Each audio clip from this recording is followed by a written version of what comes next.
Welcome to the most deleted, shadow banned, demonetized, censored, and trolled channel on social media.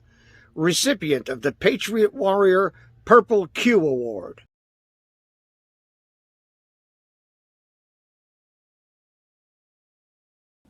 Hey, it's Tucker Carlson. This morning it looks like somebody blew up the Kakhovka Dam in southern Ukraine.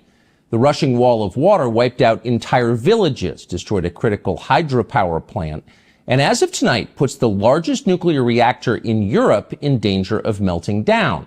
So if this was intentional, it was not a military tactic, it was an act of terrorism. The question is, who did it? Well, let's see. The Kakhovka Dam was effectively Russian. It was built by the Russian government. It currently sits in Russian-controlled territory. The dam's reservoir supplies water to Crimea, which has been, for the last 240 years, home of the Russian Black Sea Fleet. Blowing up the dam may be bad for Ukraine, but it hurts Russia more. And for precisely that reason, the Ukrainian government has considered destroying it. In December, the Washington Post quoted a Ukrainian general saying his men had fired American-made rockets at the dam's floodgate as a test strike. So really, once the facts start coming in, it becomes much less of a mystery what might have happened to the dam. Any fair person would conclude that the Ukrainians probably blew it up, just as you would assume they blew up Nord Stream, the Russian natural gas pipeline, last fall. And in fact, the Ukrainians did do that, as we now know. It's not like Vladimir Putin is anxious to wage war on himself. Oh, but that's where you're wrong, Mr. and Mrs. Cable News consumer. Vladimir Putin is exactly that sort of man, the sort of man who'd shoot himself to death in order to annoy you. We know this from the American media, which wasted no time this morning in accusing the Russians of sabotaging their own infrastructure. Bill Kristol, the man who once told us that Saddam Hussein was responsible for 9/11, immediately denounced Putin as a war criminal and even more savagely compared him to Donald Trump. The rest of the pundit class made similar, clearly coordinated noises. Putin did it! Putin did it! And their reasoning was simple. Putin is evil, and evil people do evil things purely for the dark joy of being evil. In this specific case, Putin attacked himself, which is the most evil thing you can do, and therefore perfectly in character for a man that evil. That was their explanation. No one who's paid to cover these things seemed to entertain even the possibility it could have been the Ukrainians who did it. No chance of that. Ukraine, as you may have heard, is led by a man called Zelensky. And we can say for a dead certain fact that he was not involved. He couldn't have been. Zelensky is too decent for terrorism. Now, you see him on television, and it's true you might form a different impression. Sweaty and rat-like, a comedian turned oligarch, a persecutor of Christians, a friend of BlackRock. But don't believe your own eyes. Actually, Mr. Zelensky is a very good man. The best, really. As George W. Bush once noted, he is our generation's Winston Churchill. Of all the people in the world, our shifty, dead-eyed Ukrainian friend in the tracksuit is uniquely incapable of blowing up a dam. He's literally a living saint, a man in whom there is no sin. That's why Lindsey Graham is so attracted to him. They're just two good people, hanging out together and being good. And like all good people, when they meet in person, they spend a lot of time talking about killing people and laughing like friends do. Here's the pair last week. Free or die. Free or die. Now you are free. Yes. And we will be. And the Russians are dying. It's the best money we've ever spent. Thank you so much.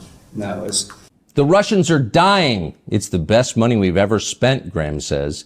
A smile spreads across his thin, quivering lips as he forms the words. He looks like a starving man contemplating a breakfast buffet. The aroma of death has aroused Lindsey Graham.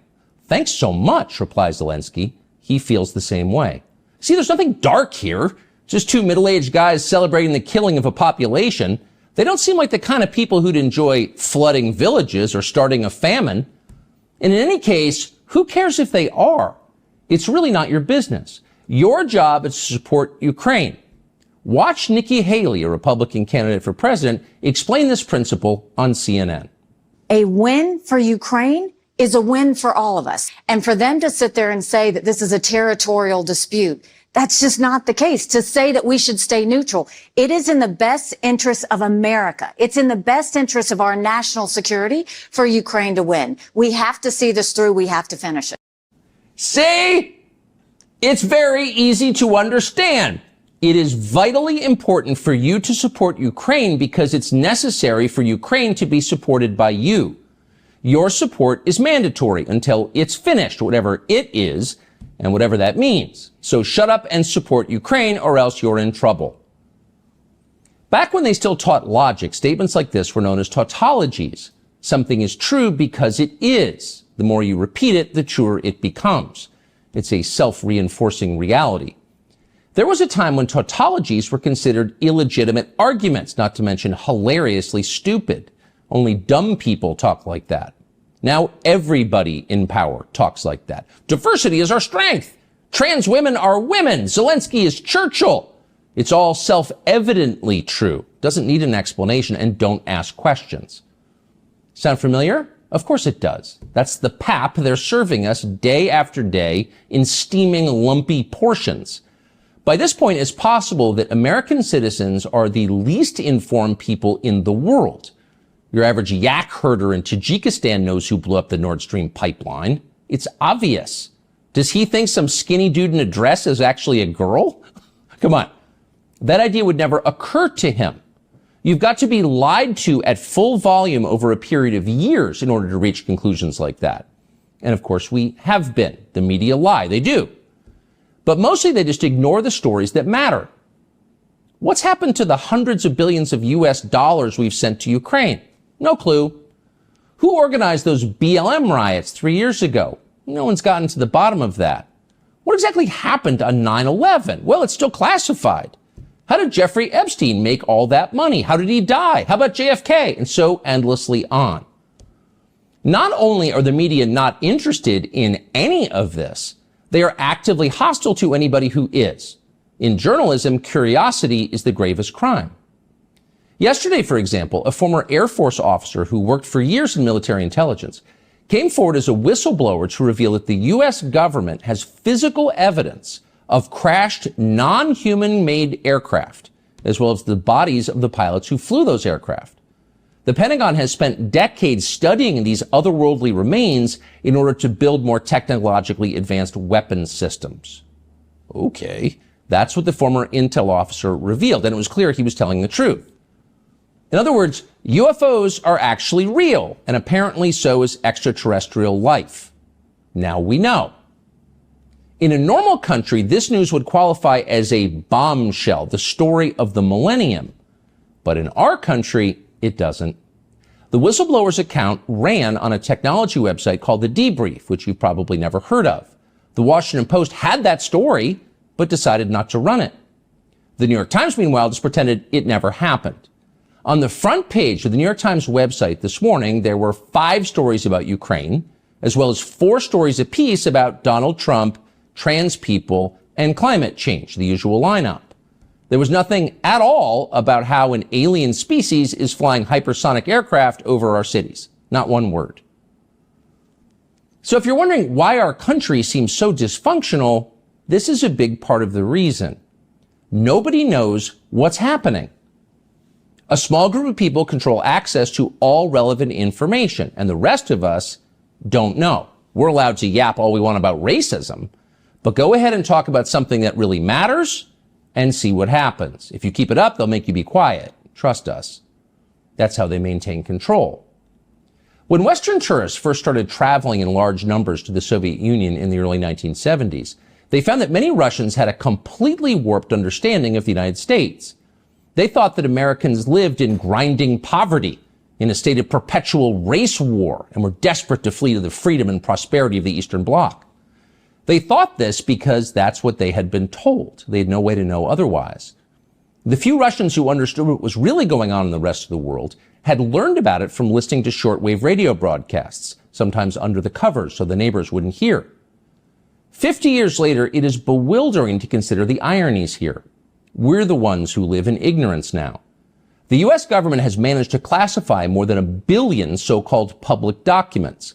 So at this point, we can't possibly know what our leaders are doing. We're not allowed to know. By definition, that is not a democracy. Yet it's fine with the media. Secrecy is a powerful tool of control. Stop asking how we got so rich. Here's another story about racism. Go eat each other. That's the program. That's how most of us now live here in the United States. Manipulated by lies, silenced by taboos. It is unhealthy and it's dehumanizing, and we're tired of it. As of today, we've come to Twitter, which we hope will be the shortwave radio under the blankets. We're told there are no gatekeepers here. If that turns out to be false, we'll leave. But in the meantime, we are grateful to be here. We'll be back with much more very soon. Why do people think the news is full of lies?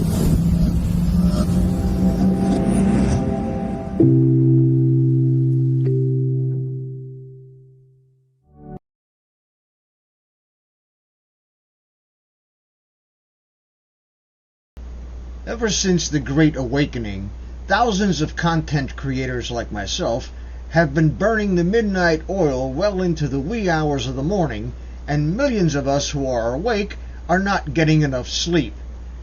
Everyone knows that a good night's sleep is essential for efficient functioning of the cognitive processes that enable a person to discern truth from fiction and deep state-induced woke dementia. Well, years before I was asked to be an advertiser for MyPillow, I have been using their products. The first product I used was, of course, the pillows.